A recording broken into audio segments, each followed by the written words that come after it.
Devin Booker is no stranger to doubt, but this year is the year he has to prove those haters wrong. Welcome into a trending edition PHNX Suns mini pod. It's Eric coming to you from my home studio. If you're watching on YouTube, hit that like button, hit that subscribe button. If you love the Phoenix Suns and love Phoenix Suns content, well, there is no better place to get it than right here on PHNX Sports. If you're listening on audio, thank you so much. Make sure you rate us 5 stars and leave us a review. Tell us what you like about the show. And what I like about the Phoenix Suns is that they've committed to Devin Booker. Now, I know that to some people, $150 million, basically $145 million, 2-year extension, record-setting annual average value per year for an NBA player is a lot for some people, for someone that they don't consider a top 10 player in the NBA. And the way that Devin Booker played last year, I would agree with you. He was not playing like a top 10 player in the NBA. You can look at his raw stats and say, well, he was, pretty decent on the raw stats. But if you go to the eye test, it was very clear. The Devin Booker that we saw in the 2024-2025 season was not the Devin Booker that Phoenix Suns fans have known and have loved for a very long time. It was definitively the worst year of his prime. Now, a lot of things go into that. A lot of blame has been put on Mike Budenholzer, and I don't think disrespectfully so. I do believe that he earned a lion's share of that blame. Obviously, the fit wasn't perfect. The roster wasn't perfect as well. Booker has excelled with wings and athleticism around him, and that's something that he just did not have last season. But here's the thing. There are definite excuses and reasons for Devin Booker to not be as good as he was last season. That being said, he still should have been better. And he has to be better this year. And if I had to put my money on it, I would say that he will be.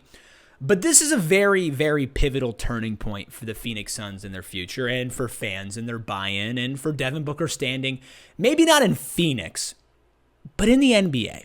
Listen, Devin Booker, from the moment that he came in the league, was being called empty calories. It was kind of insane how quickly NBA media and people who had these takes about him would just refuse to admit that they were wrong and maybe he was a little bit better than they had given him credit for.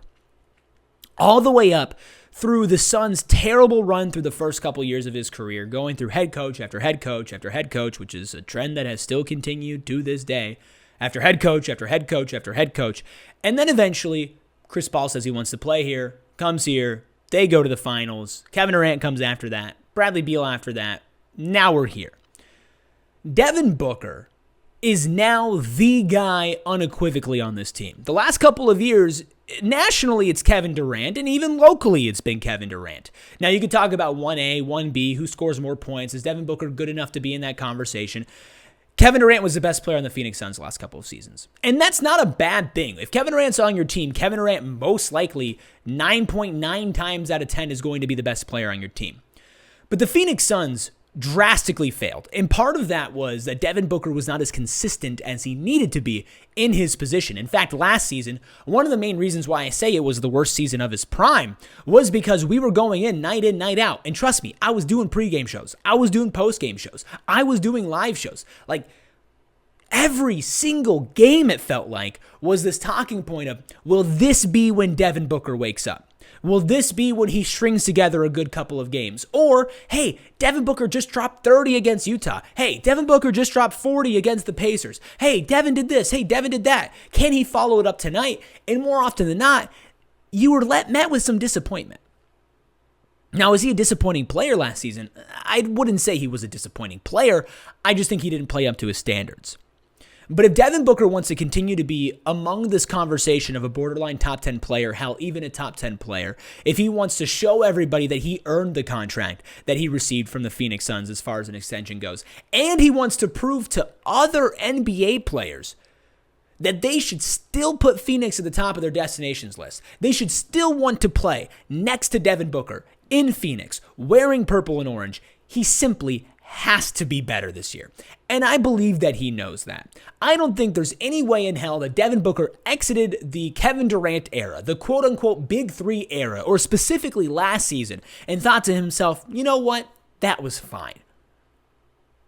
I think there's a 0% chance that was his takeaway. And while I know he probably sits back and thinks, well, there were a lot of things that played into that, star players take star responsibilities. They take the blame, they get the credit. That's the way the world works. In basketball and sports and everything. You're the front man, you're getting all the love in the band. unless you guys suck, unless you guys make a mistake, unless you make a mistake, and that is 10 times more headlined than the drummer, than the guitar player, than the pianist. Devin Booker's a lead man on this team. And quite frankly, this is a Suns team for the first time in a long time has very, very low expectations.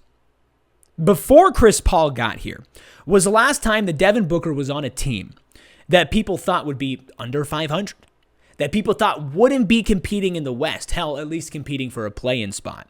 And if the Phoenix Suns shock the world, if the Phoenix Suns accelerate their reloading, not their rebuilding process, sure, it might be about a guy like Ryan Dunn, who I've also recorded a video on. It might be these rookies taking a step and Kaman Malawach and Rasheer Fleming and Kobe Brea earning a full contract. Sure, it might be all of those things. Maybe Jalen Green fits better. Maybe Mark Williams stays healthy. And sure, you're not going to be a complete team without all of those players stepping up. But you are not going to get anywhere close to your ceiling, and your floor is going to get a hell of a lot lower if Devin Booker is not the man, all caps, period. He has to be. There's no excuses at this point. Sure, maybe you want to look at point book. I think he could thrive in point book. What he needs to be is the aggressor. He needs to be the advantage creator. He needs to know that the ball is going to touch his hands every single time down the court, and that is the best possible choice for this team. And is he surrounded by as much top-end talent as he was surrounded by the last couple of years? Hell no. Nobody even close to Kevin Durant's level. But overall, as far as athleticism goes, as far as youth go, as far as offensive rebounding goes, as far as protecting the rim goes, in theory, as of right now in July, he's set up much better. And maybe that's the system that he needs to be in. Maybe he doesn't need to be around another all-time elite scorer. Maybe he needs to be around all-time elite defenders, and maybe the Suns have one, and Ryan Dunn, or maybe Rasheer Fleming, or Kaman Malawach, or if Mark Williams can be better at protecting the rim. Maybe he needs to be next to an uber-athletic guard instead of another scoring guard. I know Jalen Green falls into quote-unquote both categories, but we know the number one thing for Green is his athleticism. We saw Devin Booker hit his best, be All-NBA, be an MVP consideration with Chris Paul, and he deserved it. Devin Booker needs to prove to the world that he doesn't need a Chris Paul, that he doesn't need a Kevin Durant. And while me sitting here and believing it is one thing, which I do, and it's not just, because he plays for Phoenix. It's because I've watched him play basketball for the last decade with my own two eyes, rarely missing a game even before I got this job, and then going back and watching the highlights and then watching the game again. Devin Booker has been that guy to me. But Devin Booker still has a lot to prove when it comes to the eyes of the national media. Can you be the number one guy? Can you be worth this record-setting amount of money that the Phoenix Suns are investing in you? Are you good enough to build a team around as you now enter age 30 in a couple of seasons? He's going to turn 29 before the season starts. That's 11 years in the NBA, and there are still these narratives that haunt you.